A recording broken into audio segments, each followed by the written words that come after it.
반갑습니다. 저희는 작년 1년 동안 교내 자율 동아리 활동으로 우리 주변에서 일어날 수 있는 문제를 찾아서 2달에 한 번 통계를 활용하여 그 문제를 진단하고 해결책을 제시하는 동아리 활동을 하였습니다. 그 활동 중 가정에서 사용할 수 있는 효과적인 비료에 대해 탐구를 이번 통계 활용대회에 제출하게 되었습니다. 이 탐구를 하게 된 계기는 먼저 한의원에서 나오는 한약 찌꺼기를 농장에서 가져가 비료로 사용한다는 사실을 알게 되었고, 사람들은 화분에 한약재뿐만 아니라 계란 껍질, 쌀뜨물, 달걀 껍질, 시중에 파는 화학비료, 깻묵, 원두 커피 가루 등 다양한 재료를 가정에서 비료로 사용한다는 사실을 알게 되었습니다. 그래서 저희는 다음과 같은 의문이 들기 시작했습니다. 첫째, 각 가정에서 민간요법처럼 많이 사용하는 비료는 무엇일까? 둘째, 이 비료는 과연 식물의 성장에 도움이 될까? 셋째, 만약 도움이 된다면 가장 효과적인 비료는 무엇일까?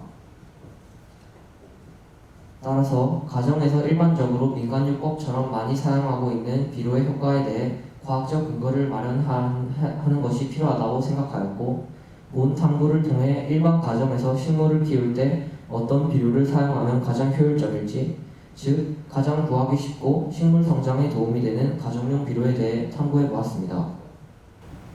탐구 과정은 먼저 아이디어 회의를 통해 탐구 과제를 설명하고, 문헌조사를 통해 식물의 성장에 비료가 주는 영향에 대해 탐구하고, 설문조사를 통해 각 가정에서 많이 사용하는 비료를 조사하였습니다.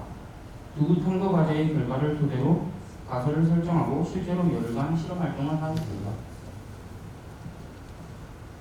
실제로 가정에서 사용하는 비료에 대해 설문조사를 하였습니다.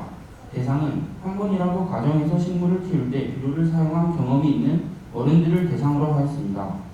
그 결과 계란 껍질이 가장 많이 사용하였고, 계란 껍질이 가장 효과가 좋다고 했으며, 알게 경로는 대부분 주변 지인의 권유라고 했습니다.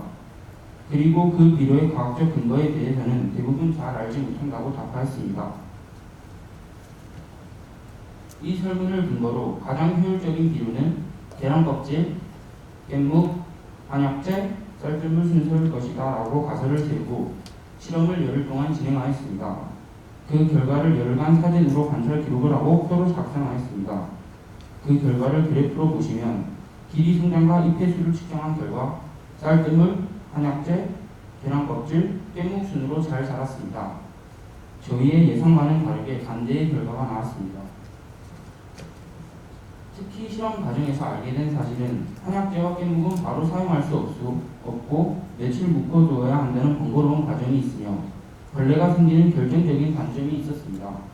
그에 비해 쌀뜨물은 구하기도 쉽고 벌레도 생기지 않아서 가정용 비료로 적합하며, 특히 버려진 쌀뜨물을 처리하기 위한 비용으로 연간 약 200억이 소요되는데 이를 가정용 비료로 적극 활용한다면 환경 보호에도 기여할 수 있다는 사실입니다. 저희들이 실험을 통해 알게 된 사실을 학교 게시판에 게시하여 정보를 공유하게 되었던 경험이 뿌듯했습니다. 이상으로 저희의 발표를 들어주셔서 감사합니다.